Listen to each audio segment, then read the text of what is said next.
Yes, I am there. Yeah. Thank you.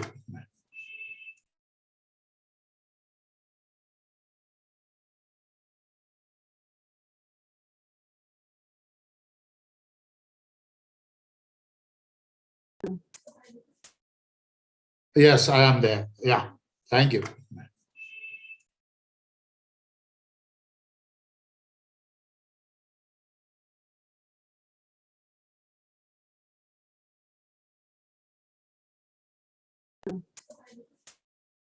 Yes, I am there. Yeah.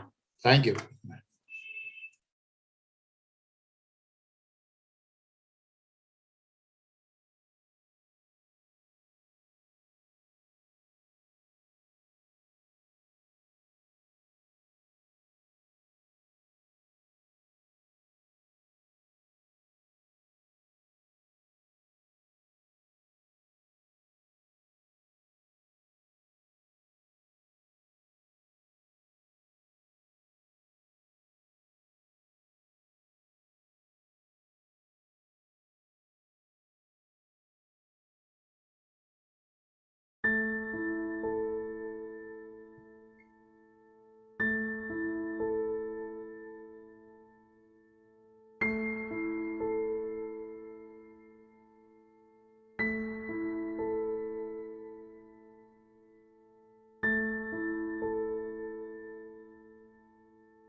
Samson.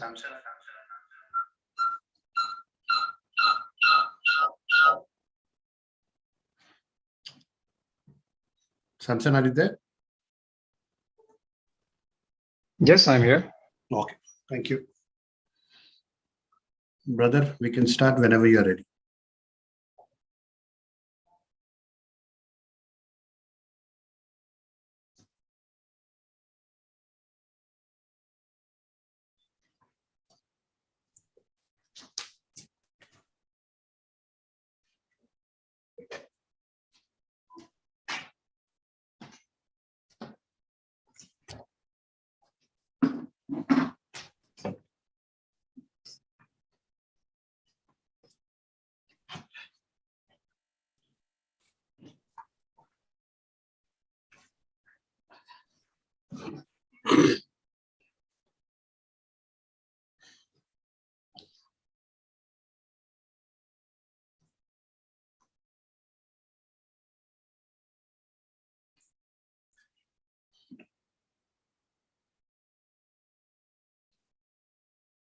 Very good afternoon to everybody.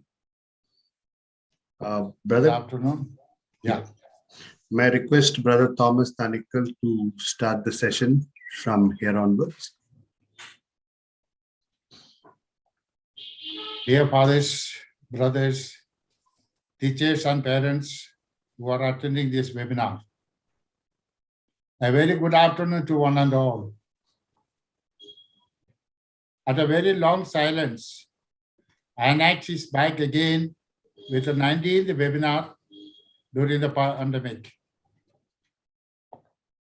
I'm sure that the principals, teachers, and parents are disgusted and tired of webinars. All are looking for the day to get back to the school to begin the normal life, which they have missed almost for 2 years. This is the 19th webinar organized by the Executive Committee, AINACS, during the lockdown. 12,360 participants are attending this program. Before we begin, let us close our eyes for a moment and in silence, let us remember all those dear and near ones who are the victims of COVID-19. Many of the principals, teachers, parents, and the students are called to the eternal life. Let us pray for those souls. Let us also thank God for the gift of a new life given to us.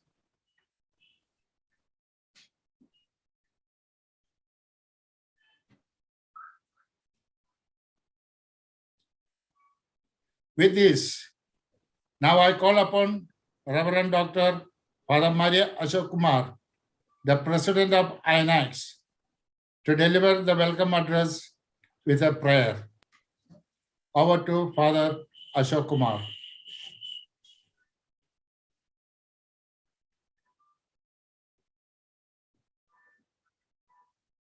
Father, you can unmute yourself.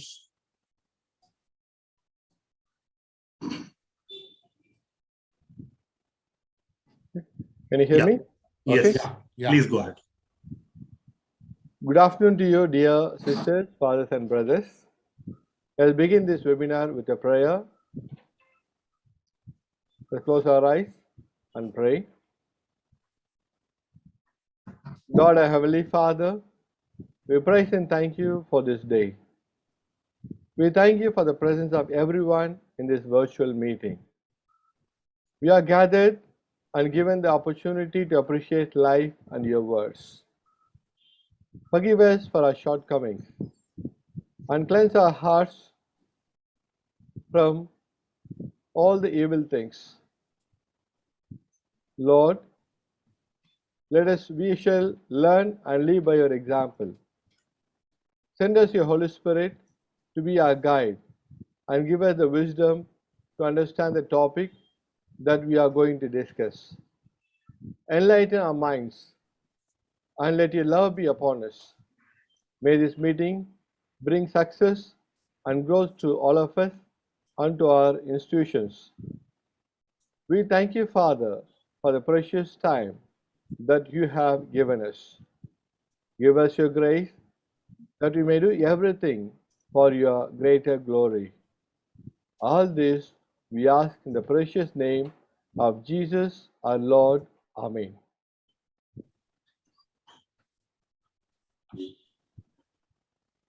My dear sisters, fathers, and brothers, I am glad to meet you through this online webinar. First and foremost, I thank the Lord for giving me an opportunity to meet you once again online and for keeping all of us safe and sound amid this COVID-19 and Omicron pandemic. It is a sheer gift from the Lord that we are alive when lakhs and lakhs of our brothers and sisters have lost their lives. At this moment, we remember the bishops, fathers, brothers, sisters, our near and dear ones, our countrymen and women who lost their lives during these COVID waves.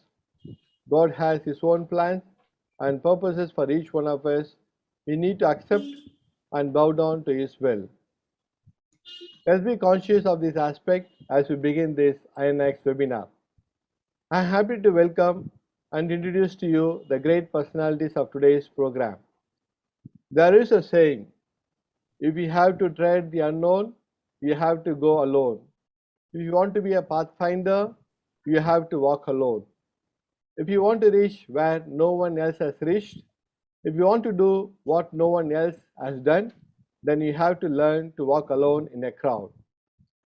For us, AINACS delegates, today is a day to come together, to enrich, to learn, to discern, to renew and to revitalize ourselves for the mission. The topic for today's webinar is cybercrime. Cybercrime is an important topic. Cybercrime ranges across a spectrum of activities. Cybercrimes are the crimes that breaches one's fundamental rights to privacy. It is the use of illegally obtained digital information to blackmail an individual or a firm. Since September 11 attacks of 2001, public awareness of the threat of cyber terrorism has grown dramatically. This webinar is an attempt to create cyber awareness among the priests and religious who are educated to understand the threats involved in using the mobile phones, Facebook, WhatsApp, Internet, email, SMS, carding, etc., and its dire consequences in today's world. It is with these sentiments of great joy I am glad to welcome His Excellency Archbishop Leopoldo Grelli. He is an Italian prelate of Catholic Church who serves as the Apostolic Nuncio to India and to Nepal. He was Nuncio to Israel and to Cyprus, as well as Apostolic Delegate to Jerusalem and Palestine from 2017 to 2021. He was also a Papal Delegate to Cameroon and New Zealand, and at the section of the Secretary of State, and finally in the Apostolic Nunciature to the United States, where he held the rank of Counselor.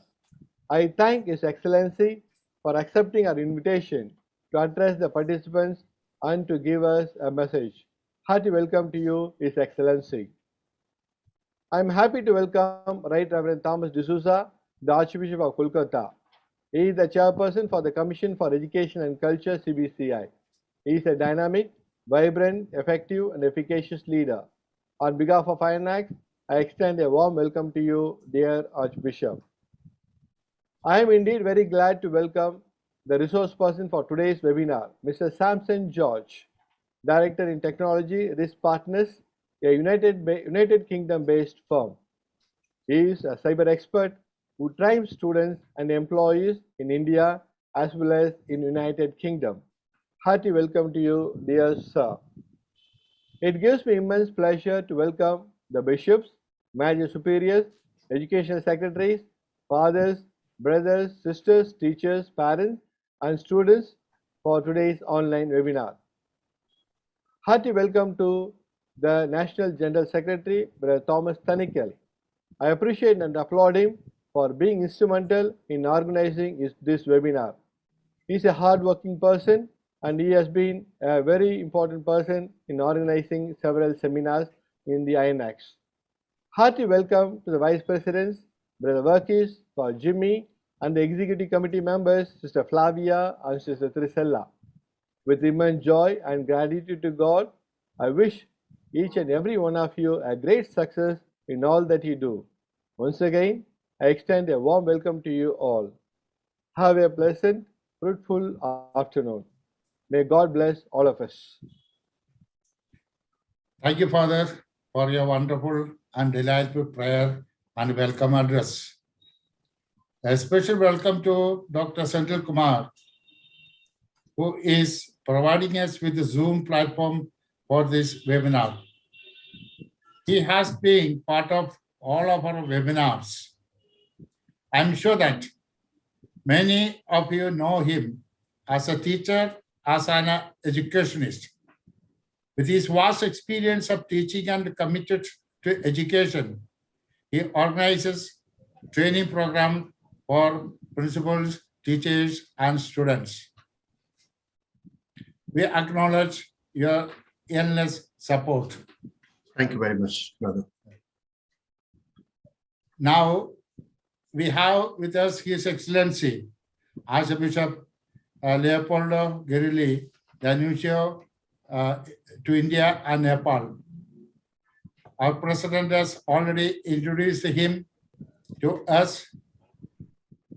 Let us remember His Excellency in our prayers on 13th March, on his birthday and the day of his appointment to India. Now, may I request His Excellency to address.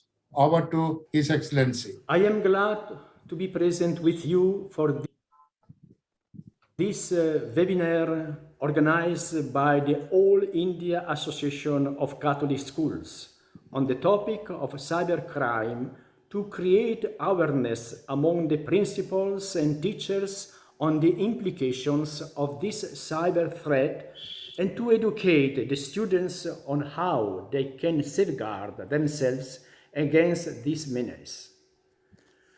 Due to the rise in e-learning, the field of education has faced the greatest exposure to cyber threats.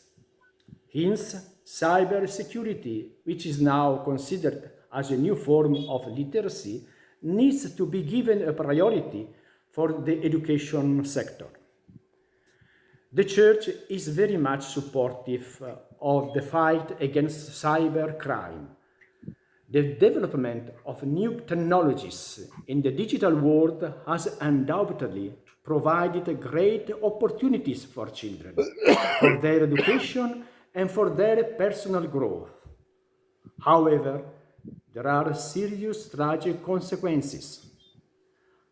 On the occasion of the World Congress on Child Dignity in the Digital World, Pope Francis noted that the spread of abuse or the exploitation of minors is increasing rapidly, involving even more serious and violent forms of abuse and ever younger children.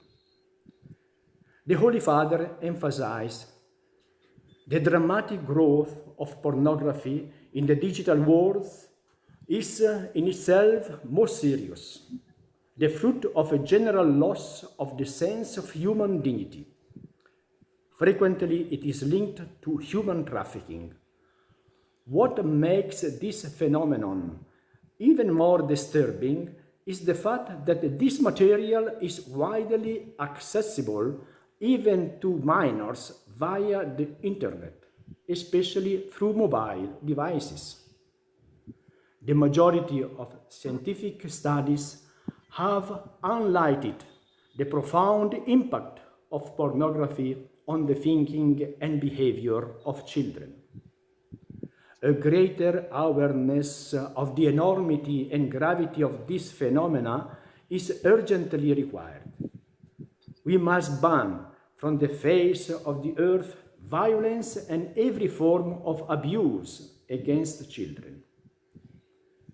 Let us commit ourselves to safeguard all the students from such criminal activities and provide them with the IT security related knowledge in the educational curricula. I entrust all managers, principals, teachers, and students of Catholic schools under their care to the guidance and protection of Mary, our Blessed Mother. Finally, I extend the blessing of the Holy Father Francis on each and every one of you, assuring you of my prayers and good wishes. May God bless all of you. Thank you, Your Excellency, for your wonderful message with a lots of concern and apprehensions with the world scenario at present. Now comes the precious moment for which we are anxiously waiting for. The young, handsome man on the screen here with a beard is Mr. Samson George, the resource person of the day. There is much to talk about him, and Father President has already introduced him to you, so I don't need to add any more. Being an international figure, it was so difficult to get him for this program. After being behind him for many days, finally fixed him up for this day. Before I hand over the session to Mr. Sampson, I just note that if you have any questions, please put it in the chat box. At the end of the session, Mr. George will try to answer some of them. Please make sure that you place only the questions in the chat box. This will help us to trace the questions faster and easier. And I also request Dr. Sandil Kumaran to intervene wherever it is required for a better understanding and clarity of the subject matter. On behalf of all present here, I welcome you, Mr. Samson George. Now, over to you. All the best. Thank you very much, brother.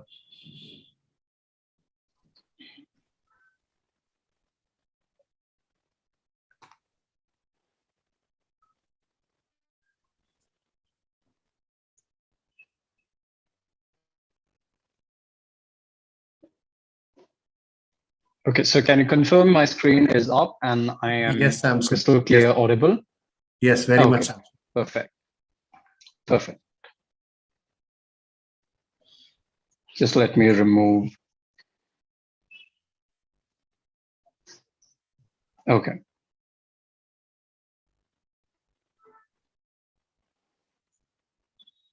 So respected dignitaries, principals, sisters, teachers, and my dear friends, a very good afternoon to everyone joining in from various parts of India. So I've been following the chat for quite some time and I saw people joining in from across the region and stating that we are representing this particular state, this particular school. So very happy to see you on board. And it's my immense pleasure to come on behalf of this 19th webinar and be the speaker for the very alarming topic, which is cyber threat awareness. So as rightly our Apostolic Nuncio mentioned about the various cyber threat lingering right now into the society, into the ever-growing technological era, there are various checks and balances which we can put in place to ensure that there is a seamless utilization, what we call as a thin lining between the utilization as well as the protection. So without further ado, I'll quickly dive into the topic. I'll be more than happy to get the questions towards the end. And just as from an housekeeping perspective, if at any point you feel my volume is going down, my screen is getting blurred, please feel free to stop me right there, right then, so that I can revamp the system and get back to you again. So as you can see on the screen, one single vulnerability is all an attacker needs. That is the keynote with which I would start the session with and proceed on to the slide pack moving forward. So COVID-19 has taught us many things: the preciousness of life, the various relationship importance, and how to live in harmony with one another, supporting each other through the tough times. But one more thing which COVID-19 has enforced, I'll say, is the utilization of technology into our daily life, to get involved with technology more often, and even bringing that platform of students who were so far having a face-to-face conversation with you also online and interacting with the various internet protocols and various internet resources. So on a daily basis, we deal with a lot of internet activities around us. It could be watching video, watching television, watching music, reading newspapers, photographs, emails, shopping, games, buying groceries, ordering cabs, you name whatever you can. You are right now in an era which we call as the information age, the computer age, or a new media age. And with that, you are exposed to a lot of information out there. A lot of information of yours as well is out there. So that brings us to the awareness session about what to consume and what not to consume, what to provide, what not to provide. So in the ever-growing scenario of this technological multiplication, as leaders, it is quite imperative that you understand that technology will multiply. If today there is 2 shopping cart application, tomorrow you'll find 6. If there is one MS Teams or Zoom you're utilizing in your campuses, tomorrow they might triple. So the threat of dealing with the problems is never at bay. So having said the silver lining of how it has made everything at your fingertips, doing everything, accessing, we'll talk about the threats. That is what we are here for. That's what we're interested in. So as per a study from Microsoft, we have found out that 60% of the threat in the past 30 days in terms of malware encounters, issues, data leaks, data privacy problems is happening in schools. That was a surprise for all of us. But for us professionals, it was not quite a surprise. Enterprise, one of the profession which I right now represent, we deal with enterprise security. Do we have similar structures in our school these days? There are hundreds of schools across into the various regions of India. And how strongly are we monitoring the security of your campuses, of your students, of your parents' sensitizations? So it was not surprising for us to understand that the schools are definitely in a critical dire requirement to make sure the adults, teachers, and the students are very highly trained in this field of cybersecurity to deal with the ever-growing threats. Have you opened your mail at any point of time and found a mail like this? So I would encourage all of you to probably utilize the chat box. I would be asking a lot of questions in which you can just say thumbs up or yes, something like this, so that we can keep the momentum rolling. So at any point, have you seen mails like these, wherein they address you that you won some lottery ticket or you won some prizes, some cars, and you know what else? So this mail was what we call it as the very first type of cybersecurity threat which came into the existence, and we call it phishing threat. Phishing attack is the most common type of an attack in which your login credentials, your credit card details, contact details is all compromised. And using such links, you're getting fooled and you are tricked into probably doing some action, what that attacker wants you to do, or proceed with a transaction that mail is asking you to do. So there are 3 major types of phishing attacks. The first one, which I showed you, is the mail phishing. Second is the search engine phishing. And the third is wishing. So all 3 of them just put in terms, but I am pretty confident that all of you have dealt with all of them individually. So phishing attack, you will say that login credentials of my Facebook or my contact details, phone number, email ID, who can do what with that? What is the whole big fuss about it? But I can assure you, as we end the session, you'll agree that even your location, your current location, you sharing it on the social platform is of a very, very dangerous action. And also, if you have kids around you, it's more dangerous for them. So phishing attack is kind of a psychological attack. So I'll just post a couple of other phishing attempts in which you might be getting some Gmail mails, some kind of, if you're using platforms to watch movies, some Netflix billing information, some kind of lottery mails. So this is quite a very common way of pushing across certain mails onto your chat box or your mailbox, and you're forced to click on it. And by anticipation and by that very nature of human anxiousness, we go in and click to see what's happening. Probably we take the next step and try to see what is the authenticity of it. Probably there could be a link associated to it. As you can see, there is a button called try again payment. So you must be trying something to recharge your account, and suddenly you get a mail that please retry, and you happen to click it again. So what happens when you do that? These mails are targeted to take you to some location which it has been encrypted and has been falsified to take you to a different location altogether, wherein you go and put in your credential and I see it. So it will not be a surprise to you if you see that most of the mail kind of an phishing attempt is very prominent, and most of the time it comes in from an human behavior perspective and not from an system limitation perspective.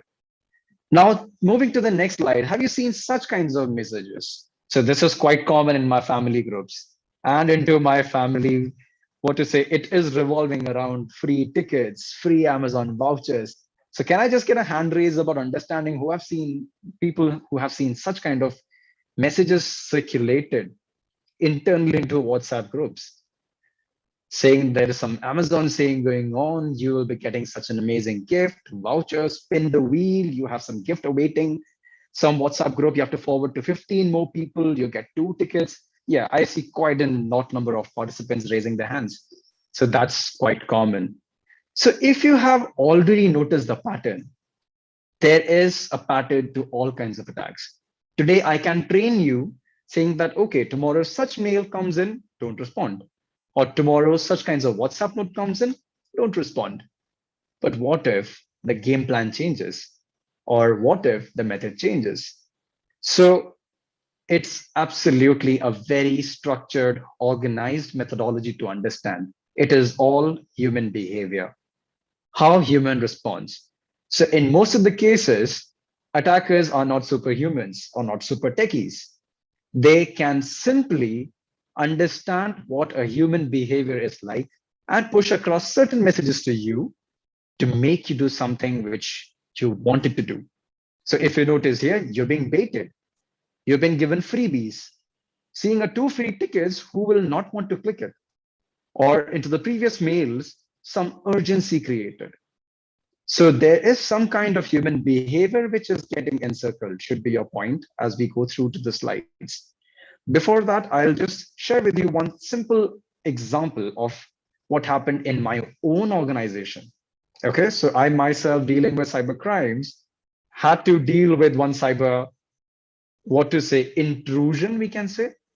So I got a message one fine day saying that, are you free to complete a task now from the CEO? I said, yes, I'm taking an interview at 3 p.m. Before that, I'm free for 45 minutes. Suddenly, CEO asked me, can you transfer me 26,000 rupees? Because I am doing a transaction, I'm in the middle of it, and I can reimburse you towards the day end. And if you notice, the mail ID used or the name chain used in Gmail did tell me that, yes, it was my CEO. But the whole point of somebody asking me money, and that too my boss asking me money in middle of a conversation, thought fishy to me. I called him up immediately, and I found out that this is a live, in progress phishing attack on me itself. So if you notice the timestamp, 2 o'clock, 2:15, 2:20, 2:28, Within 228, 8 minutes I took to investigate the correctness of the mail, and I responded, "Are you dumb? What are you even saying?" So that is an authentic in progress phishing attack, dear friends. So this is something which you also will be dealing with in your mailbox every now and then, into your chat box every now and then. You will be getting some kind of anticipatory kind of a note. Just don't get too excited. Congratulations, you get some amazing gift card. So now, having talked about all of these, what is the threat behind it? That's okay. I'm just clicking a link, right? I'm just being baited to something. I'm just lured to some artifact, and then I'm just asked to put in my credentials. But what happens is the minute you click on such links, you will be taken to maliciously crafted web pages, which is as simple as to be created by an 8th or 9th standard student these days. It is so easy to create such pages, which you can see right now in front of my screen. If you notice the URL, which is the topmost point, www.amazon-update-awd.tube.gif.converter.com. So there are thousands of interactive tools available, thousands of interactive websites available where you can, if you want, you can just go in after the session today and check how to create a simple web page. Probably you can recreate a Facebook web page tomorrow to get somebody come to that page. And what does the customer do? Or what do you do as a naive audience? You come into this page being totally unaware, come in and put in your mail ID, your mobile number, your password. If you put in your password, and if I am the attacker, I'll order lifelong, or I'll immediately order some expensive thing cash on delivery. Or I'll do something which is your saved bank account. I'll immediately route it to that direction. Or probably use the same password. As a mindset, can you be very honest and tell me how many of you have passwords same in more than one application? Can you just give me a raise of hand? Because I am very confident there will be a lot of people who are saving a single password for many things. Also, you can use a chat box. That would be great. Yes. Okay. So I can see 14 to 15 hand raises. That's quite normal. And can I again get a hand raise to just get an idea how many of you are using your date of birth, your friend's date of birth, your kid's date of birth, or your year of birth as your PIN? If there are people, it is an alarming thing for you. If I just get a password which you have used once, I can run an algorithm to make sure that I find millions of possibilities of it and then trim down depending on your behavior, depending on your interactions on Facebook. So if a person is liking cat pages a lot, or dog pages a lot, or a Christian pages a lot, I know that, okay, it would be something to do with biblical. So one of my friends or colleague, we very easily hacked the person's password. It was so easy. That person was from UK and she was a Muslim. And we just checked into the Facebook pages. We understood that she is a very big devout. And her date particular falls on the date of birth. You could procure that. Her password was Quran 25. And I've known people who put their date of birth into their chat box as PIN. So if you are using such simple combinations, such simple permutation, if I get hold of your password, I can crack open any of your account and do a lot of things over there. When I say a lot of things, it could compromise your life as well. What if I was to put some content onto your Facebook account, which is trying something against what to say, a particular ethnic group or a communal group? It is as easy as for me to create a violent situation over there. I can create unrest. I can do a lot of malicious things. So you lead on to this page, you click in. So now, as a quick fix, how to recognize these websites? So I believe most of you have seen this particular option coming onto the top of any URL you deal with. And I'm very sure that most of you might not have heed attention to understand what that is. So these companies pays millions of dollars or multi-million dollars to just procure that ID, which is www.amazon.com. They won't fall or stoop to that level where they'll use some kind of ridiculous URLs. You have to understand that part. So HTTPS, S stands for the secure protocol. So S certification comes in when you pay a heavy amount to the internet provider and get your site verified that there is nothing malicious in there. So tomorrow or going forward, if you find or lead on to any free content on the website, you first check whether it's secure. If it's not secure, you will find millions of ads over there, thousands of poppers coming in there. And if you click on it, you just have to wait and watch how it results. So make sure you see a lock, which is a secure connection, HTTPS, which is the transfer security protocol, added on, which is a green symbol, and you go in there to secure. You see, I have opened a very simple phishing attack probable website for you. It mimics the exact layout of Facebook. So Facebook, probably most of you are not able to relate right now. But if you think from the perspective of the kids of this generation, Facebook, Instagram is all they're on. So right now, when I talk on their behalf as well. I make sure that you understand not only the threats which you are entitled to, but what all they are also busy with. So can you just see how it is very clearly written, not secure, 192.168.1.8. Do you really feel Facebook can actually go in for such a URL? So if you notice, it's half of the thing, how you perceive information. You get thousands of information daily. It all depends on you, what you want to consume, what you don't want to consume.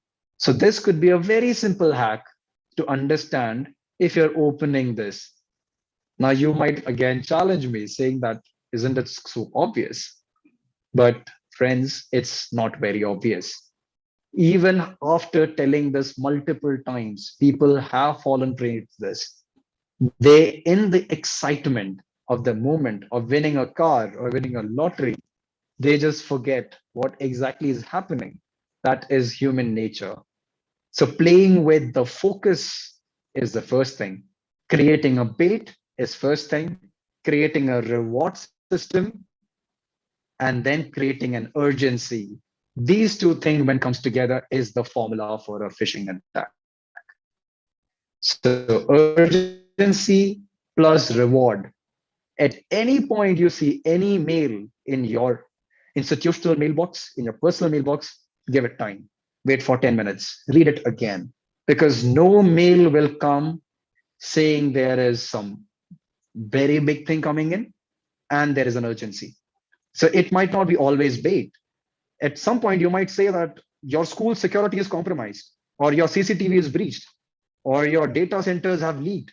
Please immediately click this button to revamp, or immediately contact. Probably it's very easy for me to just find out which company is supporting your infrastructure of IT. And from their mail ID, mimic the same mail ID and send you a mail.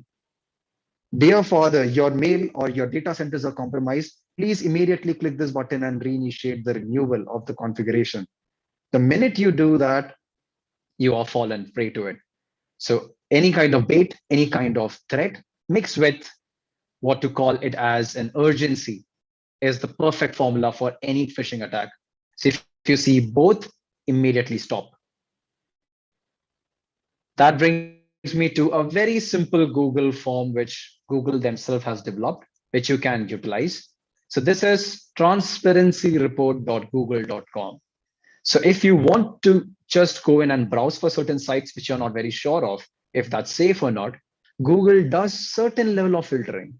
It is not 100%, but certain level of filtering done to check if there is any pop-up ad in there, which is trying to put in some kind of malicious thing onto the table. So you can utilize this website, transparencyreport.com, to just paste your URL and check for the status of what is deemed as okay and what is not deemed as okay. So if you notice, HTTPS is there. That's why you say no unsafe content found. But I would request you to take that also with a pinch of salt, because these days, everything is evolving. So today, what the risk is, tomorrow it would be complete different thing. So today, if HTTPS is your identifier point, I'm not stupid. I know the problem. I know how you're catching me. I'll again. I'll say I'll buy false. I'll make sure that I get the certification and then get it in front of you. So there you have to utilize your understanding of what you're doing and don't get led on by urgency. So I'll take a quick pause here. If in case there are any questions, am seeing a lot of hand raises. So Mr. Senthil, if there is any questions in there, which is the reason why there is What huge I number of what I hand would raises, please. recommend is, Samson, if people can Yeah. raise hand, then we can unmute them and they can ask the question. Okay. Go ahead. If you have a question, just raise hand and then we will unmute.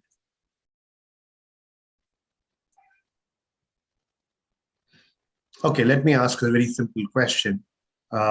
Particularly Yes. because most of these schools are affiliated to one or the other board.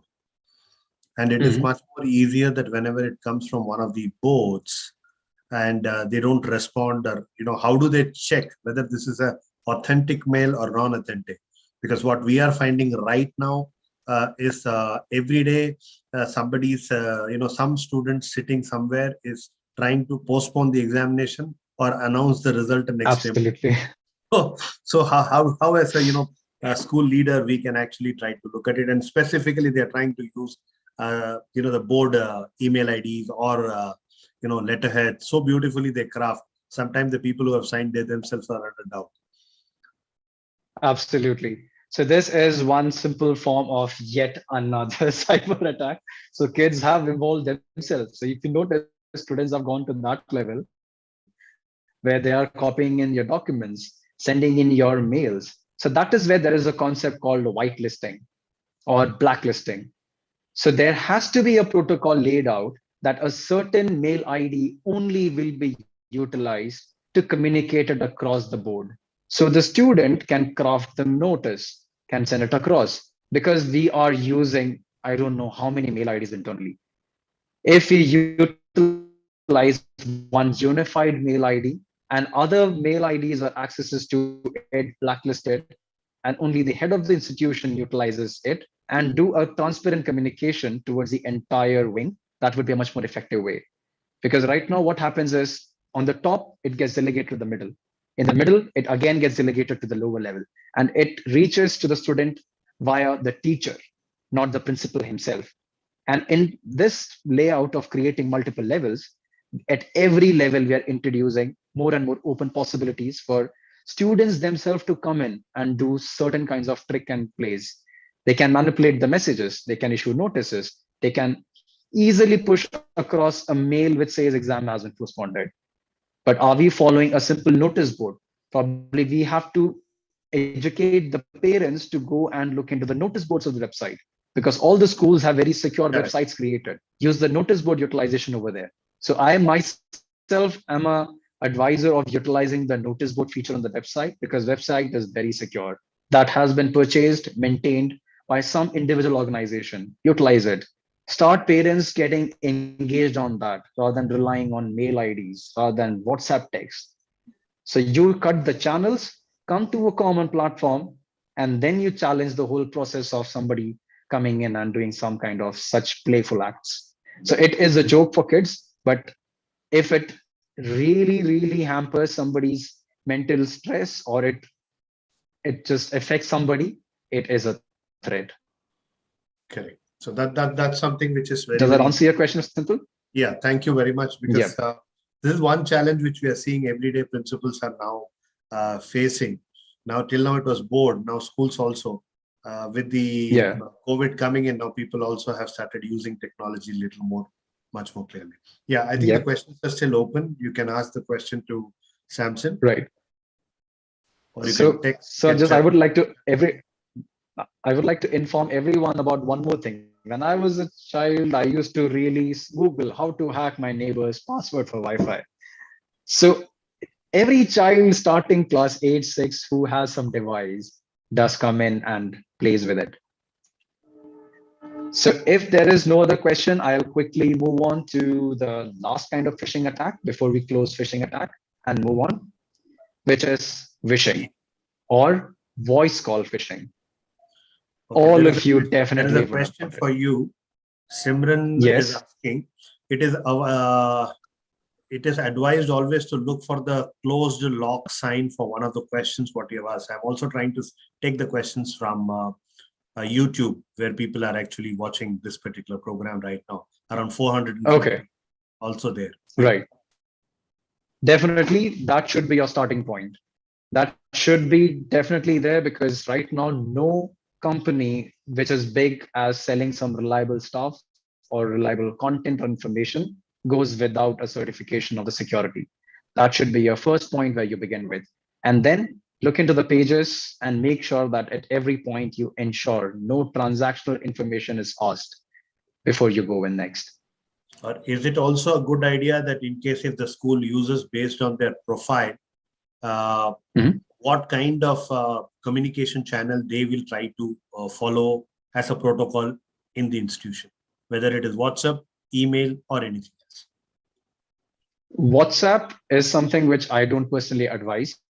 That's, even though it's secure 1-to-1, but no, it is not. It should be always email, which could be a Gmail or an Outlook account, because that is a very highly updated software. At every now and then there is patches coming in to ensure no such thing comes in. If you have noticed in your folders, you'll find spam folder. So already there is intelligent, what to say, computation happening to all route those things size. Okay. Okay. So I think it's so good moving to have on to the protocol being followed across. Absolutely. So there should be uniformity, so that if in case there is a problem, there is another institution who can right away tell them and share the experiences. And we can frequently conduct sessions to really communicate the idea about what we learned or what new was done or how we dealt with it. If every school performs a different protocol, we just lost in the procedure. Sure. Thank you very much.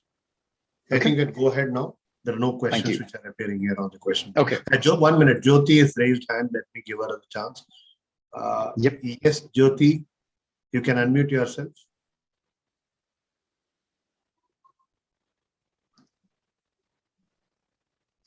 Jyoti, go ahead. You can unmute yourself and ask the question. Jyoti VK.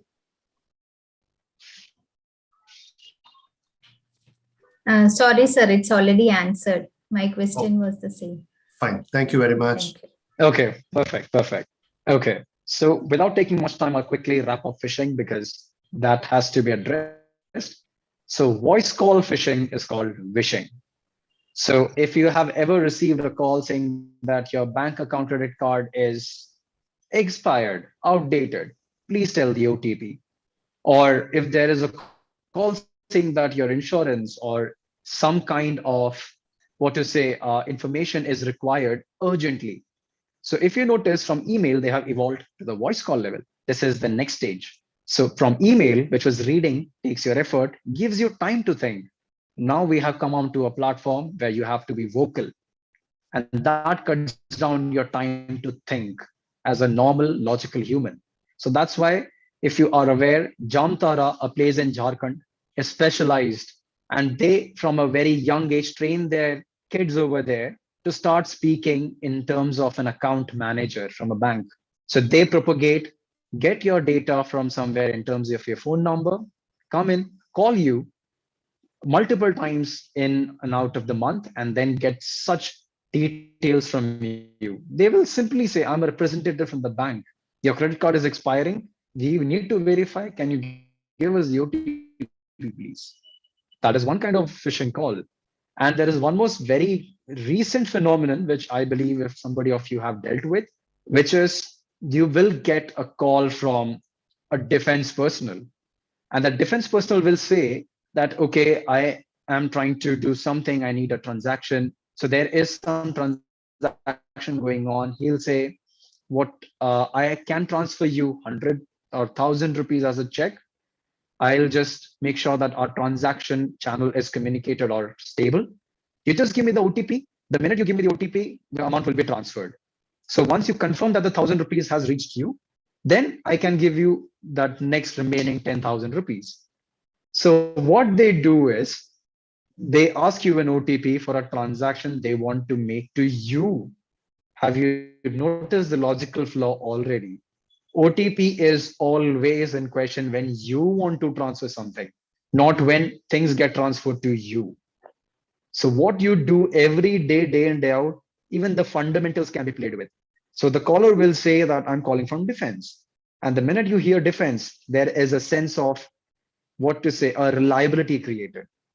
And then when he says that, can you give me the OTP? 1,000 rupees will come in and they will legit transfer 1,000 rupees to your account. You will say, okay, that is done. Then they'll say, now I can transfer the whole amount, 10,000 rupees. Can you give me the OTP again? But this time, surprisingly, it won't be 10,000 rupees coming to you. It will be 10,000 gone from your bank account. So they created reliability, created urgency, created trust, played with you entire 5 minutes, but did not give you space to think. So if you have any kind of Truecaller kind of related application, you can keep it handy. It already notifies if it's a spam call. You might get, I can see on the chat box also. So Ms. Priya is saying that she gets call on from Bajaj FinServ. And I can also see people who are saying them as well. Because my dear friends, this is the future right now. This is what is going to be the next phase. Emails will outdate, this will come in. You will get calls, your kids will get call, your principals will get call, and that call would be immediate to respond, immediate. So that cancels out your thought process. So if any urgency is created, take your time, hold off. Probably ask him to call him again, or ask him to call later, or say not interested. And never use the word yes to begin with. So that's another personal advice which I have to give you. They'll ask you, are you Mr. X? Never say yes. Always say speaking. Because the minute you see a spam call and you respond with yes, your voice is modulated. And there are certain transactions which happens at a very low level in which your verbal yes is more than enough. So never respond yes. Always say speaking, or may I know who this is, before you confess that who you are. Okay? And never ever give OTP for a transaction which you are gonna get. So simply put in how to go about it. Enable the spam folder, have a common protocol across the entire institutions, check the URL web addresses, don't fall for urgency. Never fall for urgency. Every attacker exploits the urgency in different manner. They know your history, they know your location, they know your age group. They know what you're looking for. Kids will be lured for game updates, you will be lured for bank account updates. So they know the weakness. Read the mail, message demanding money, OTP multiple times and validate correctness. So that brings me to the closure of the first phase, which is phishing. So quick question, what would you do if someone you know or don't know send you an email or an instant message asking for your address or phone number? So can I get quick ABCs on the chat, please?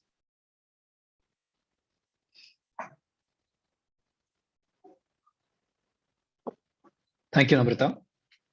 Thank you, Antara. Thank you, Vinny. So a lot of B's as well. Absolutely. So I can see a lot of B as well in there. Respond and tell them no. But it's simple to say, when you click on it, you invite yet another kind of threat, which we'll discuss next. So the correct answer here is delete the mail. Don't even bother opening it. Quick one, a next question. Which of the following is an authentic URL, which I can tell you all these four exist right now in the space? Which one is the authentic one? Please quick responses, quickly you see, and then just respond. Okay, a lot of attentive people now. So you're already paying attention to details. It's correct, it is C. If you notice, it just flip off words. That all requires. So simple flip word. And we in the hurry go and until it as Facebook, but wherein there would be a small tweak here and there. So there we close the phishing attack and come to the concept, which you can also communicate. This is called social engineering. There is mechanical engineering, electronic engineering, all kind of engineering. That is social engineering, where you as the victim, sense of urgency, curiosity, or fear is utilized. That is what we call as social engineering.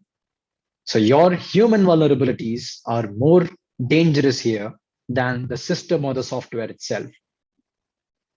So 70% of the attack right now happens on the human errors and not on the software side. Software is guarding you pretty well, but unless you yourself end up falling prey to it, no software, no firewall in the world can help you.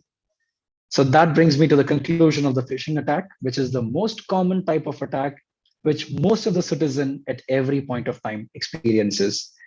Which brings me to the next kind of attack, which is the malware attack, which generally an institution faces.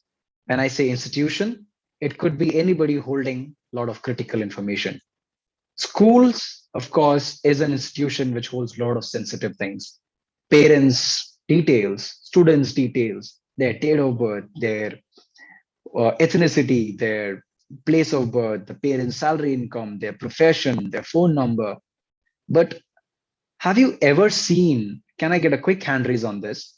If you at any point Google, I want a shoes, have you seen that any subsequent page you open, anything you see, you suddenly see ads for shoes? Have you seen that? Can I get a quick yes or no in the chat box? Or you're talking for a car. Suddenly, the entire ad system in the internet revolves around car. Suddenly, no longer it is IPL, no longer it is the Belpuri or the normal sweet shops which you were seeing. Suddenly, it revolves around what you Googled. So that is called targeted adding, a target ad. So just by one Google search, you just told the internet, this is what you're looking for. And the entire universe will conspire to make you buy that car. At every wake of life, even if you're reading the petrol prices, the news report on petrol prices, you will be seeing a car ad in the bottom because that's what your heart wants right now. So that's how most of the companies make money. Most of the ad companies make money. So whenever you search through it, don't get panicked by it. Nobody's listening to you. Okay. So if you have come across some blog which says somebody is spying on you, listening to you, it is not even that difficult. Just by searching a couple of times, you'll end up seeing everything. That brings me to the malware attack, which is some kinds of softwares which you unknowingly install onto your laptops, to your phones, and end up losing a lot of your data, your privacy, and probably probably you might be putting yourself in threat as well. So the first thing you have to understand is most of the emails which a normal malware attack comes with has an attachment, a file. That's why I said never open the mail and say no. Because the minute you open the mail, probably you're triggering something in turn, which downloads its applications and keep you again in attack. And this time it's a kind of a software attack. You install a software unknowingly. So there are three major categories to it. One is spyware, ransomware, and the very common virus. Okay. So spyware is just to spy on you. So you must have come across this spyware called Pegasus, which was very, very live 2 years ago. So this is a kind of a project which an Israeli company took over to just say that we want to monitor what terrorists and criminals are doing. So have you heard about this spyware called Pegasus? Can I get a quick yes? If that's a yes. Okay, I can see yeses in there. So Pegasus, which was absolute dark, a myth, media played a lot with that spyware. It was termed as an educational spyware or a saving kind of a spyware to keep a check on the terrorists and all those activities, but it was not the case. It was found out more than 500 world leaders had spyware into their system. And spyware is way more advanced. So what happens is into the malware, if you click something, it opens. If you're stuck by a Pegasus, you don't even have to click. It automatically comes in. You will get a WhatsApp from an unknown number saying as hi. The minute you open the WhatsApp note to see who that is, spyware is there. You can see that attacker can see everything. So our opposition leader, Mr. Rahul Gandhi, French president, all these major eminent personalities had this spyware into their mobile phone. Their data was being tracked, their things were being tracked. But in India, apart from politicians, no major institutions or head of institutions were targeted by this particular virus. But this is a truth. It is just Pegasus, which is out there, but there are many other which can spy on your data. Then there comes ransomware. So one common type is WannaCry, which came in 2 years ago, which simply encrypts your data. Sorry. So it simply encrypts your data and puts a lock over it. And you have to pay something to get it opened. So any system back in the 2020, when this ransomware came in, this is how your screen would look like. You open it, you clicked on something, suddenly you get a notification that your system is locked. There is no opening to it unless you pay us, or your data will be deleted. So unfortunately, most of them had to pay the amount to get it opened. But this kind of malware is still out there, and make sure that when you go in next time, you don't click on any such attachments which is of that nature. So possible sources, as I was mentioning, email attachments, transmission, downloading, pop-up ads. So these are the various kinds where you can go in and see certain possibilities of a malware getting embedded to your system. So stay away from any pop-up ads. Download only from reliable sources and make sure no email gets opened up. So if you are a movie enthusiast, if you find free content, don't fall for it. All of you must have searched through this movie, free available. Pay money, get 100 rupees or 200 rupees, pay for it, and then watch. Don't simply Google search free movie online and then come up onto the sites and then end up downloading malwares. And also privacy is illegal. So apologies for my voice, I guess. I got too excited speaking through that I just happened to damp my voice, but hoping you can bear with it. So your computer may be infected. Do this. You click on it, a malware. Some free subscription, a pop-up ad. When you click on no thanks, that's when malware gets updated. So you must have always noticed a close here. Close it. Don't press on no thanks. That will take you to yet another page. So that is yet another thing. So certain preventions are installing the latest antivirus software, installing firewalls, regular system or software updates of your Chrome, your browsing softwares, and your operating systems. Then download apps only from trusted apps and don't click on suspicious links. Can we have a quick poll on this, please?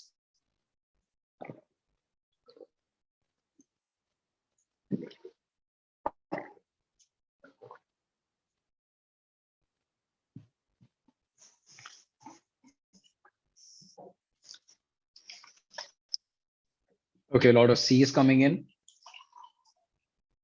A lot of D's also coming in.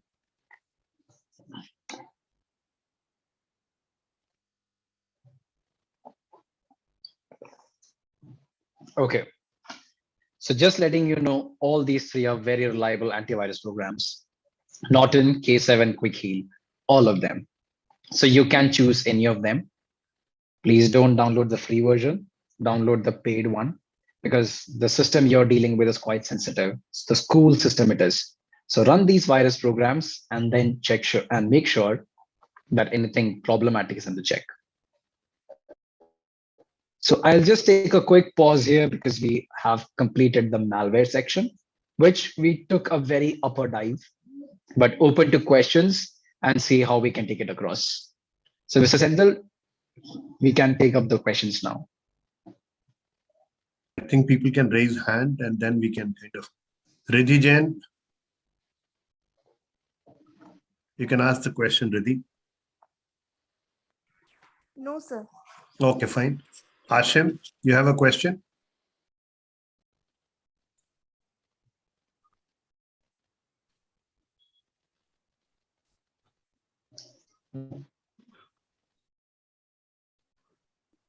Okay, Francis Xavier Ruba, you can unmute yourself and ask the question.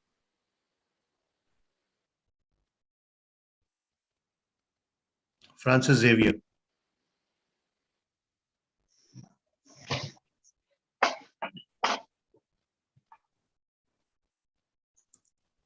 Namrata Paul, you can unmute and speak if you have a question.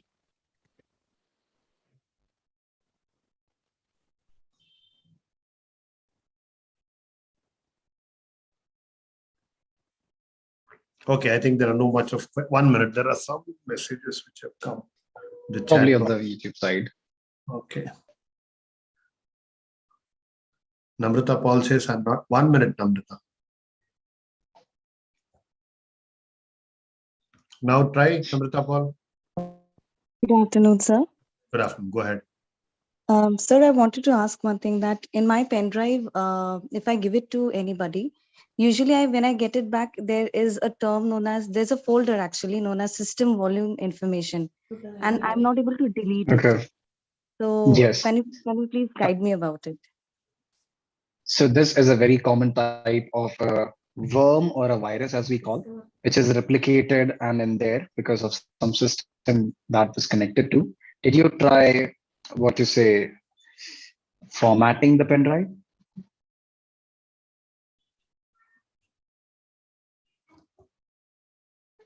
Did you try? Ma'am, did you try formatting? Okay, probably I lost. Okay. Ma'am, but Ashim, format. you can unmute now. You can format it twice or thrice because one time of format wouldn't work. So when such thing comes up, format it multiple times. That's when the bit code just gets vanished. Thank you, Samson. I think that's good input. Namrata says yes. Yes, Ashim, you can unmute. I have given you rights. Okay, thank you, sir. Okay, I'm Ashim from Jorhat, Assam. Yeah. Am I audible, sir? Yeah, we can hear you. Yeah, Go you ahead. Okay. Okay, I had a question regarding the spyware. That you said that lots of messages keep coming in our mobiles in WhatsApp chat, giving us a hi, and we open that to see who is it exactly. So it's not possible to recognize because every day we are getting lots of messages from students and parents and all that. Okay, so what is there any way we can understand that whether it's a spyware or it's a genuine message? Okay, at this point, the answer would be there is no such kind of a spyware encryption or detection tool, because if there was, then the whole show will not be running, right? So what you can do is you can make sure that you have a separate account for your office works and you keep a separate account for your personal information. So what I advise is I have seen multiple times teachers handling the personal information to the parents and utilizing the same number across everywhere. What I can advise you is probably you keep a separate number, a professional mail ID, so that your personal information and your professional things is quite segregated. Actually, So please going forward. Yes, actually, sir, what happened actually when many of the people switched to the internet in the time of the pandemic, at that time it was not possible that we get a new number. So we had to use the old one.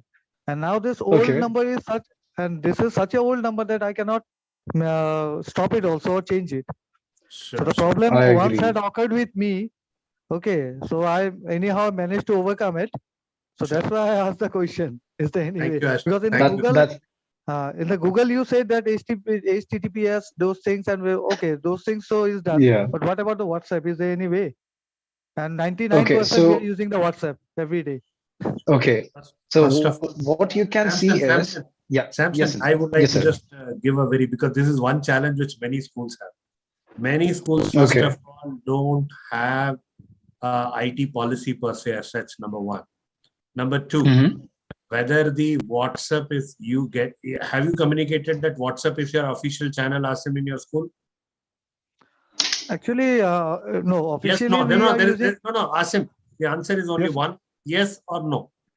I could not understand the question properly. So, Question is that is WhatsApp an official channel of communication in your school? but during the pandemic, we had No, no no, no, no, option. no, don't say about that. That is second part of. Okay, Is now at present, no.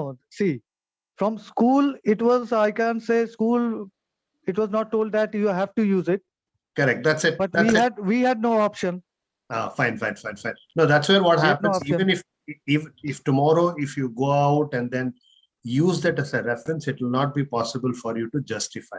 It's a good idea that whatever your school says, you please put it in the policy and communicate it to your parents that this will be the official channel. It can be an app. Even if it's a WhatsApp, I'm okay. But have you communicated? We create hundreds of groups and try to bombard with whatever that was the easiest channel available for pandemic. Point taken. I'm completely with you. Okay, sir. Okay, sir. Let me leave the school. Okay, it's not the official, but for me, other people are also there, na? No, that's no. You As should. a whole, I'm talking. As a whole, I'm talking, and definitely our students will not put a spyware. No, But there are okay. other Point people taken. outside. Point taken. They will try to put the spywares. Ashimji, thank you very much. Point taken. And just to let you know that there are hundreds of people who are also, offering us material online for MCQ, GIMCQ. So many things have happened. So all of us are gone through that particular cycle. So thank you very much. I appreciate it. Any other So, sir, questions? I'll just add on one point. I'll just add one point. So, Sure. Asham, sir, if you find that you're getting a mail from a business account, these days that also has started. WhatsApp has started giving business users their account, which they can use for commercial purposes. So such business messages, if you find business account written on the top, that will be the most possible case of a spyware to be infiltrated. Because using a business account, you can do a mass audience broadcasting kind of a message chain. So just beware of the business accounts which are coming to you. Sure. Yes, Okay. go ahead. Yeah. Sam. Okay. So is there any other question? So right now, I'll just summarize what Simple Sir said, that your school should have a particular policy, but this is how we're going to operate. So now that brings me to a section which is quite sensitive to the kids. So now we have talked about how school infrastructure works, school works. Now quick two topics to touch on: the behavior of a student, or what are the basic etiquettes a student can involve in to make sure that the devices they have been given, which has Facebook, Instagram, their Teams, Zoom, and everything possible, is at some level not compromised. So make sure that when you go in and create social media accounts for your kids, are you aware that 14 is the minimum age? So below that, if you pretend to be a person of higher age and then create a login, that in itself is a punishable offense. So please try to enforce and not encourage kids to be given social media yet at a very early age. And that is one thing which I'll be discussing through in detail in coming 10 minutes about one other topic. But one thing which I'll pause here talking about is impersonation happens a lot here.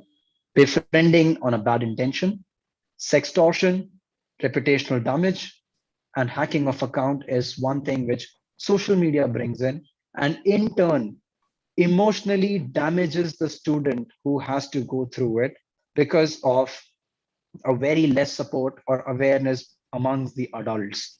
So even if I say this threat is for students, the remediation is to you whom I'm delivering this content to. So this is where your maturity in terms of understanding, sensitizing, and approaching the student as a friend should come in.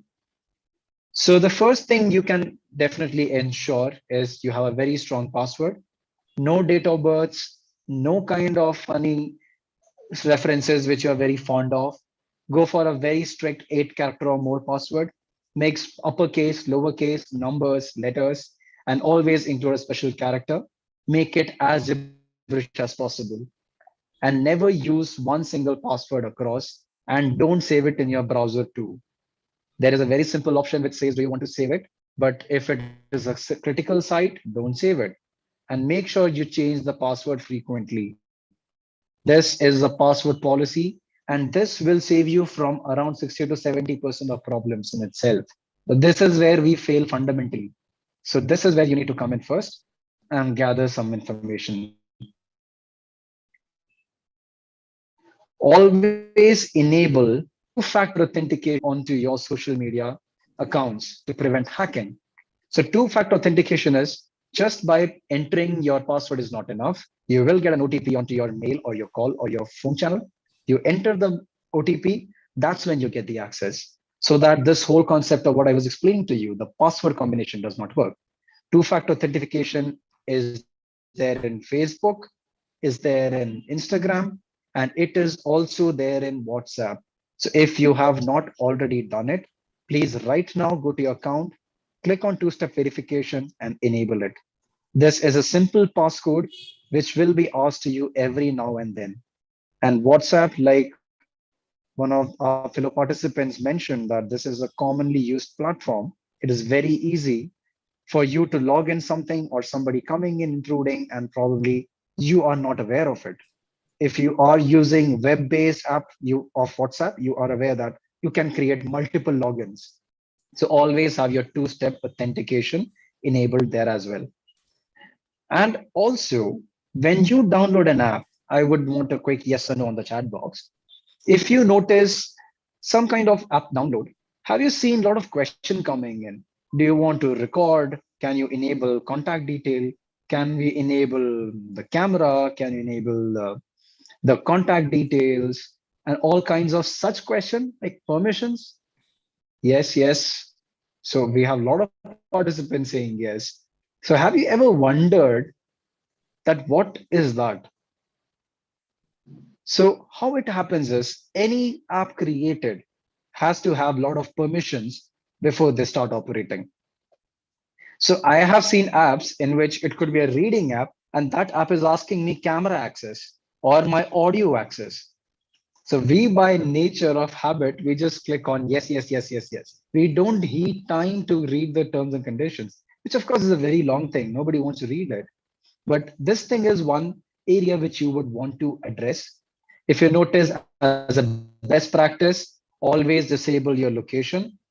If you want to use phone, yes, microphones. Your phones and SMS should be turned off, because nobody has any business to go and watch your SMSs. And nobody has any business to watch on your phone. At least WhatsApp does not. So camera, if you're taking pictures, yes. But if an app totally you download just to learn something and is asking you your location, your microphone, your phone, and it says that you cannot proceed unless you click on everything, that's where you stop. That's where you stop. Just understand what app it is and then provision the required permission to it. So location, as I was saying, is very, very sensitive. Don't provide your location. It is very cool to see that you're traveling onto Facebook.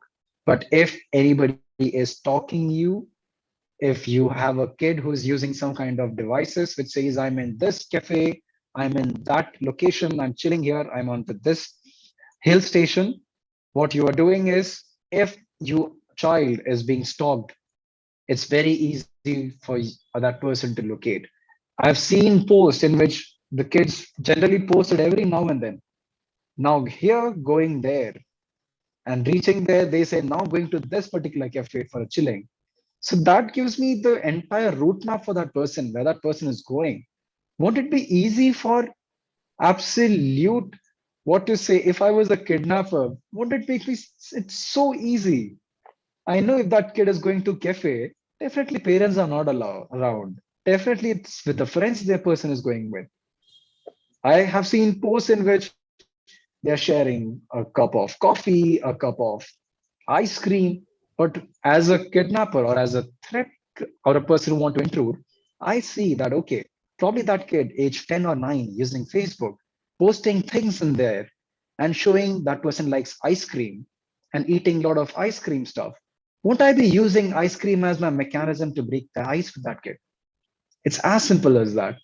I'll be buying that kid ice cream first, get that person's confidence, get that child's, likeness towards me, and then probably engage in the conversation.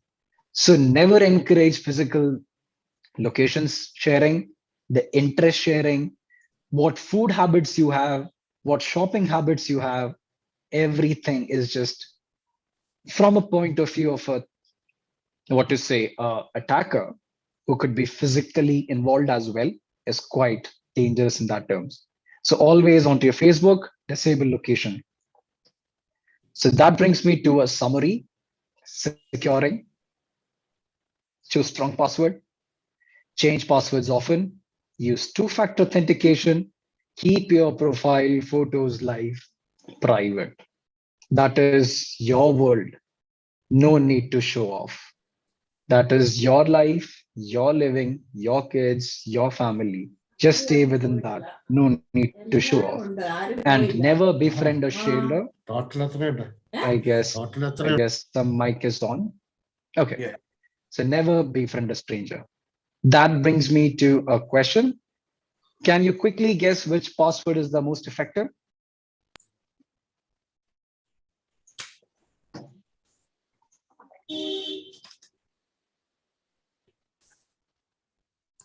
Okay, I see a lot of C's, a lot of B's, C's, D's. Okay. So a lot of A's in there. Shelby07. It could be a possible name and the date of birth. If it is totally random, my thought process would be, could it be something to do with the device? Second, Bangalore, that's the place. D, 13336 @ 12 and C. So C, D are those two options in which most of the audience are confused with. What I would say is, if I was to choose between C and D, it is easy for me to go for C. The reason being, both of the things are addressed. But if you carefully look into the password is something you want to memorize as well, right? You don't want to put a very difficult encrypted password and forget what you performed. And every now and then click on forgot password. If you read C carefully, can't you see feed this fish 23? Can you see that? How the letters are played together to form a sentence altogether? Feed this fish, or the feed the fish 23. Can you see that? Can I get a couple of more yeses to confirm you can read feed the fish as you read through? That's called gibberish play or word play. That not only helps you to remember your password, but also make sure you have a very strong password. 1336 @ 12, you create something random and you forget. That is not what you want. So start playing around with words, playing around with numbers, a sentence. That's a very good place to start with. So I'll take a quick pause here before we move into the quick 10-15 minutes most important part of the session for any questions. Samson, couple of quick questions. People do impersonation nowadays quite a lot. Sending, I can put Samson George picture, create a fake account. Absolutely. And reach out to Brother Thomas, ask him, make him friend and ask him saying that I need money and I take money from him. What people are supposed to do in such cases, because this has started happening for schools too, schools accounts too. So that's where I'm wanting to know. When you say impersonation, there are two questions. The part one is, should we first of all take a flower or a building or something and make a picture, profile picture? Is it acceptable? Is one part of it. Second is, whenever such cases happen, what we are supposed to do as next steps. Okay, so in terms of if there is a unknown account trying to log into you, you can, most of the cases, what as a frequency of different accounts I've seen, the photos would be quite less, but these days, Facebook has come up with privacy policies in which nobody can download your profile pic, which is a very good move. Second thing, nobody can see your profile unless you are friends. So please consider Facebook as a social media development area where you only befriend people who you know. It is not a socializing platform where you go and meet new people. Always make sure added friends are your known people who are probably in front of you sending, or probably after a meeting they're doing a handshake of the request. That's what your approach should be. Any new person coming in, take it with a pinch of salt. Don't let them in. So I have more than 700 pending friend requests because I don't know them personally. But just by habit, Facebook gives you requests or recommendations. Tomorrow, it is very probable, Senthil sir, that your account will be there in my Facebook account.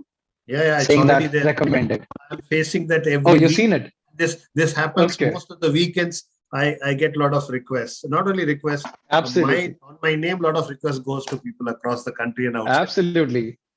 So considering a person of your demeanor, definitely there would be a lot of fake accounts created on your behalf. There will be a lot of requests sent, but it is more of an etiquette which we have to follow, that there is no such hard and fast rule. But certain things you can notice is probably the content, the information which is laid down in between the whole pages. But as a short answer, which I'll say is never use Facebook for business purposes. It should Sure. be always knowing and talking to people you know. Sure. Any There's new one people question you which is encourage? here. Yeah. There's one question Yes. Jyoti is asking. Sir, is it safe to remain logged in into our email, WhatsApp, etc. in our laptops, as that is very, very convenient? So most of the time, anything convenient is not easy to. So even though we all have this habit of kept it logged in, we all do that, but it's a good practice to actually go in and log out of it. Because if you are logged in, even if I get hold of your laptop, if I am just sitting next beside you, I can do things. So you are just inviting threats closer to you. If I am even aware that and it is a very common thing. That's why it is very recommended that you use app locks. Even if you have a front facing lock, which you use to unlock your phone, have app locks, which is further making sure that there is apps or the lockers to subsequent such social media applications. There is a lot of applications which give you that capability to do so. You can put in thumbprint, you can put in your codes or typable codes for application once you log in also. So use multiple level of security. And if you have already logged in and leave your laptop or phone somewhere, and question would be, what if it gets stolen? Then you yourself have answered your question. Sure. But you're already giving it. Yeah, good. There's one more question from Francis. How can hacker track what you are typing? I think it's a little technical, so I don't know whether you would like to take it. No. Hacker does not track what you're typing. Hacker does not know what you're typing unless you post it. So if you, and just a quick one, how many of you have the habit of logging into, what to say, when you go to an airport or go to a railway station, you all given free Wi-Fi, and we love freebies. So how many of you have utilized that Wi-Fi as a data? Have you connected? Have you connected to airport websites or airport Wi-Fi, the, what to say, railway? So I see a lot of no's, but in between, I see a lot of yeses as well. Please never get your official laptops onto a network which is public. It is public for a reason. No matter Tata Docomo is providing you, no matter Airtel is providing you, it is a public network. It is open for public. Sure. So whomsoever is saying yes, please stay away. Yeah. Is Google search monitored? Google search is tracked as cookies. So your searches are getting tracked as cookies. That is what we call it as, apart from eating cookies, there is something called cookies. Your track history is getting stored so that you get the best recommendation. That is an enhancement. Obviously, when you go to a store, you want best options for yourself. That is what Google is also trying to do. But I can reverse that psychology to give you ads. So what you're typing is getting tracked, but not recording, of course. So cookies is that option. So if you stop cookies, you stop seeing a lot of ads, but there will be ads as you're entering into pages. Okay, there is a question which is coming. Can Beena Babu is asking this question? Can our emails be snooped? I don't know, Beena, So if you're if- trying to talk about your school email or are you talking about the Gmail account? Okay, go ahead. So Can your if email you- be snooped? So if you could just emphasize on what exactly you mean by snoop, I'll be able to better answer that. 1 minute. Beena, would you like to raise hand so that I can easily track you? Beena, just raise your hand. And then I'll give you the rights to unmute yourself.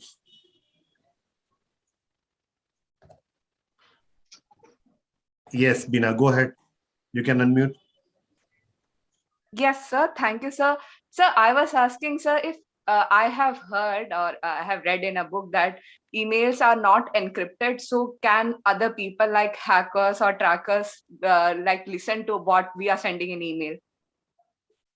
So it is a quite a debatable thing about who that receiver and the sender is. So there is a technical thing called data injection. So during the procedure of transfer, I can introduce certain, what to say, protocols or tricks to get information into your mails if you are using an unreliable mail source or an unreliable mail channel. That's why I advise you to probably go with the Gmail account or the Outlook account, which comes up with regular encryption decryption methodology, which is widely accepted and is getting implemented in each and every platform. So you have read through it. At that point, it was possible, but right now it is not quite that easy, unless and until there is a very dire need for it for an hacker to invest that much amount of time. So if you've noticed the trend, hackers don't want to invest time. They want money more. So they won't put in that much of an effort. So for now, I'll say that it is not possible for your Gmail account. Yes. I hope, Beena, you got your answer. Yes, sir. Thank you very much. Perfect. Thank If you, somebody sir. is tracking your official account, that only admin can let you know. I can't be letting you know in your own school. Yes, go ahead. That's why we need to do, Setu sir, we need to do frequent health checks of our systems as well. That will go quite technical if you start talking about that. There should be frequent health checks, like we have personal health checkups. There are data center health checkups as well. That gives you that idea. So I'll advise all the schools to slowly start having health checkups, like an auditing happening onto the data centers, so that you're aware that, okay, there are some kinds of monitoring happening there. I have one question from Saroj Bala. Saroj Bala, go ahead. Good afternoon, sir. Good afternoon.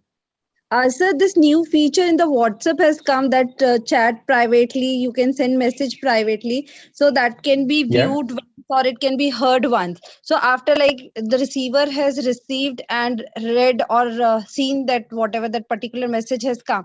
So is that get stored anywhere else? The receiver, because it gets deleted once you have viewed that image or. You're talking about the masking feature, right? So getting deleted. No, that is getting actually deleted. So how it works is on the sender side, it is encrypted, and on to the receiver side is also encrypted. So the minute that 15-second window gets over, it is permanently deleted as a code. It is not getting stored. That is the security feature which right now WhatsApp is really boasting about, that they have done extra. So WhatsApp is coming onto that space to give you the safety. Do we have the same feature in our mails also? That is quite debatable, because in mail there is a lot of content which goes in. So it is not just words, right? In mail you use test script, you use images, you send in videos. So the encryption takes a lot more effort. So right now, no company will guarantee you upfront that that is possible. Thank you, sir. Thank you very much. Yeah. Yes, Francis.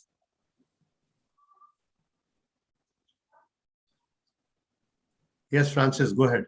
Yeah, I have it. Like there was this instance which happened. I used a website to convert PDF to a doc file, and after that, my window of Microsoft Office stopped working. So you downloaded after conversion. No, I did not download the program on website. I had uploaded, ran that conversion and downloaded the document file, and after downloaded, the Microsoft Office stopped working completely. Yes. So what you can do is, that's a very common thing for schools, wherein you have to convert huge volume of doc, Excel to PDF, PDF to others say around. So there are a lot of paid applications which can be uniformly utilized, because anything online freely given, that is a common area. That's something which is very commonly used. So don't send in your personal data or your critical information. You're uploading it somewhere, right? So that in itself is wrong. You're uploading it and you're having it converted and then downloading something along with it. So your Outlook crashed, it's quite normal. It could be a probable malware or a malicious software which came in. Probably I'll advise you to uninstall your entire software, reinstall. I uninstalled Microsoft Office. I had to. There was no option actually. Yeah, you have to. And then you have to make sure you have that antivirus. Thank you, Sam. Samson, there was we used the word malware again and again. There's somebody who's asked a question, what is this malware? Yes. In the YouTube section, yeah. Malware is malicious software. That is the full form. Okay. Okay. So because you may be using it in a slang or your vocabulary, which many schools, people just asked. Okay. Sorry for that. Yes. So that is yeah, that's okay. That's okay. Can you suggest a safe YouTube downloader, sir? YouTube downloader, if you have gone through the new update of YouTube, they themselves are coming up with clips to chop it, to download a portion of it. So there's a lot happening onto the update itself. So just go in and check into your update and see what new is getting added. So apart from it, anything you go in and download externally for free is not something which I can recommend you, because there is no safe site to do that. That is supposed to be a consuming content, not a downloading content. Sure. Thank you very much, Samson. Samson, I think Brother Thomas, how much time do we have for Samson that you can let know, so that the questions, quite a lot of questions are coming in. I think Samson can continue because people are anxious. Yeah, there are a lot of questions coming in, so I think I just don't want to discuss. It is worth, because we have such a big crowd of people, which means they really want it. So Samson, if we can continue to answer as much as possible, that may be good for the participants. I agree. Yeah. Christina is asking a question: software that is specifically designed to disrupt, damage, or gain unauthorized access to a computer system. Okay, Christina is giving the definition of malware. Okay. SS Pandey is asking, do you need antivirus for our mobiles also? So in phones also, you do have antivirus versions of everything. So what you can do is, if you notice every now and then your phone itself comes up with frequent updates, but you keep it aside to do it later.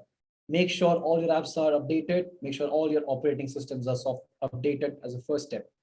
And then you can look for phone related things, but there is no prominent player in the antivirus area in the mobile, but just by updating the operating system should give you enough firewall protection there. So one more question. I think this is also not a good practice. Somebody has asked 493563. I would request you to change your name, because this also is not acceptable in technology front. So probably change your name. That's one.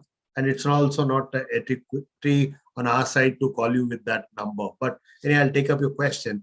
Good afternoon, sir. Sometimes when I log in the account, there is a messages of save the password. Why is it so? Can you please tell me?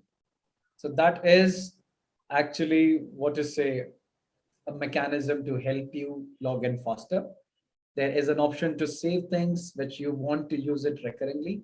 So it is getting stored in an encrypted manner. If you've seen Google browsing history, you can see in the setting also, unless you are the admin, unless you type in the password, you cannot even see it.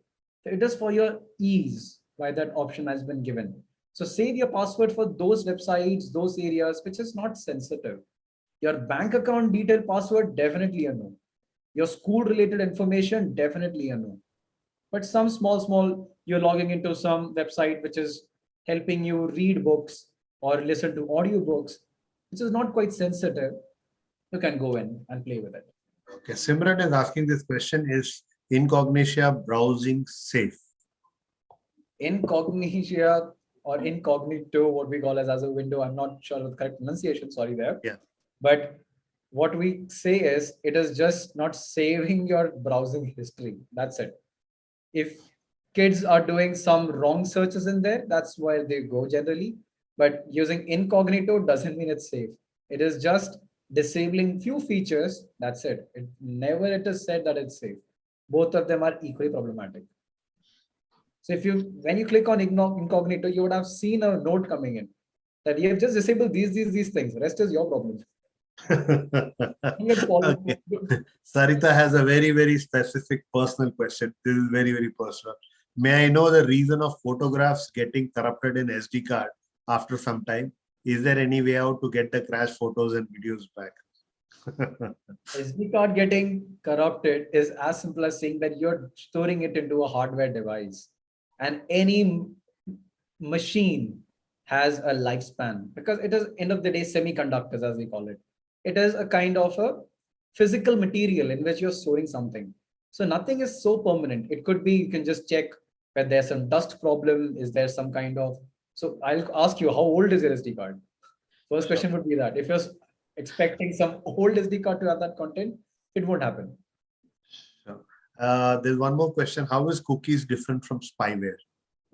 So cookies is done, or cookies was enabled to make sure that your browsing history is getting saved somewhere. So you're redirected in a quickest manner possible. Okay. So say, for example, you're going from home to your school and you go through you have 2-3 paths in there. So cookies, what it does, it just saves the safest and the fastest path. You can travel the same route in different paths, but cookies will say, boss, you have this route, which is the safest and the fastest. Why don't you go that route? And then on the way, it will recommend you some chart centers, some sweet centers, which you can travel and have something while you go to school. That is the whole point of cookies. Sure. So spyware is quite different. Spyware, you won't be even aware it is there. You won't be aware, and it will be capturing some data in there. So spyware's biggest problem is you cannot detect it unless there is a forensic, forensic investigation happens. It cannot be detected. Okay, there is a question. Shall we answer the last 2 questions? Yeah. 1 minute. One question is, how safe is Google Pay? Google Pay is what I'll say is Google Pay, Phone Pay are coming in as market leaders, and they follow certain encryptions. So there is PCI DSS certification, ISO 27001 certification. There are certain such kinds of certification which your transactional application need to have. And fortunately, that gateway certification is done, approved by these 2, but don't go in and scan or transfer and put in your OTP somewhere. So what I was showing you earlier, right? Like a Facebook mimic page. Anybody can create a Google mimic page for you. The minute you scan the code, suddenly this mimic page opens up and you enter your PIN. And somehow that PIN got stored, but no transaction happened. So always use your, your login credentials before you go in for your Google Pay usage, and never share your password with anybody. But it has all the certifications. Google Pay till used for the personal reasons, it's safe. So there is one more question. Is Brave browser safer? It is popular among youngsters. Okay, I have never heard about it. So probably it could be, it could not be, but if I can go and research and come back to you, Jyoti, if that's a better idea, I'll definitely inform and get back to you on that. Vijay Kumar is asking, should we change our password of router also for security reasons? Router, definitely. That's a very probable hackable thing. And that's the first thing which goes in for hacking or for TOS. But these days, it's quite common for everybody to have network and their, Wi-Fi connections. So that has become not a very common practice these days. But you can, as a good practice, as a good user, keep on doing that. Fine. Yes, I think we can go ahead, Samson. We'll take up other questions later. So what? Yeah. So I think we can wind up for the moment because we cannot play all the trump card at a time. And keep something for the future. And this is only a trailer. And if the participants are interested to organize physical programs for a few hours to really get trained and get into this knowledge, you can contact the AINACS office. We can organize state-wise, region-wise, few schools together for the teachers, principals, and students separately. And this, I am sure, it will be very useful. On online, it is not that very effective, but to give some sort of input, it is useful. But in the real life, if it has to be useful, I think we have to go upon physical training program. If you are interested, contact the AINACS office. We will organize it. Thank you, Samson. It was a wonderful session. No doubt about it. You are very nervous when you knew that you are going to address such a huge number. Then I had to tackle you, console you, not to be frightened of that. But you have done a wonderful job. I am sure that the participants have benefited a lot from the points you have explained. Now, Dr. Sendil is an expert in summing up the entire session. I request you to just give a shot. Already has spoken enough. Sure. I think Samson did a wonderful job of raising awareness. I think that's something that was the purpose, and I think that served the purpose, because when we right awareness is the best way to make sure that we are not getting into trouble. Many a times, I think again I go back, he said a very interesting point. People can change history by buying a website or buying a web link and say that so-and-so is the president of India, and then put a search engine optimization, and then you can become president of India on web pages per se as such. So I think it is very important that as institutions, as schools, we must concentrate on coming up with clear technology policies. Whether it is, many a times we consider, we go for pirated softwares, we go for pirated, stuff. We don't have a clarity, and then a lot of free stuff is available. There is nothing called as free. I think Samson will agree with me. There's nothing called as free. The day you sign up for free, there is something major waiting behind that. So be a little cautious about it. Be a little cautious about it and see that how exactly you can try to leverage benefiting you as an institution, your data, your students' data, your teachers' data, which plays a very, very important role. And today, when people are trying to talk about data, many countries have kind of come up very strong legislations. In India, we are still little chalta hai kind of attitude. We really need to, and I think the best thing could be what Brother Thomas said. See, awareness is one part of it, but actualization is another part of it.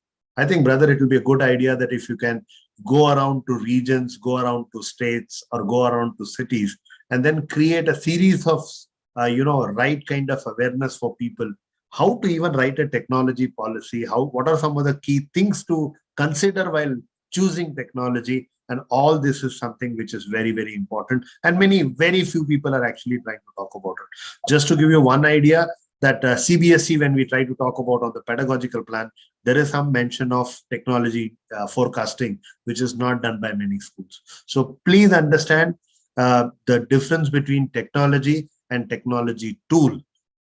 That difference, if you're able to appreciate, I think you will be able to kind of, move forward faster. Thank you, Samson, for that lovely, inputs, short inputs, tidbits, which was very, very informative. And it made sense for somebody like me also, who's not all the tech savvy, but God gave me a lot of inputs as such. Looking forward to seeing you sometime. Brother Thomas, it's all yours. Thank you, Sendil, for a wonderful conclusion session.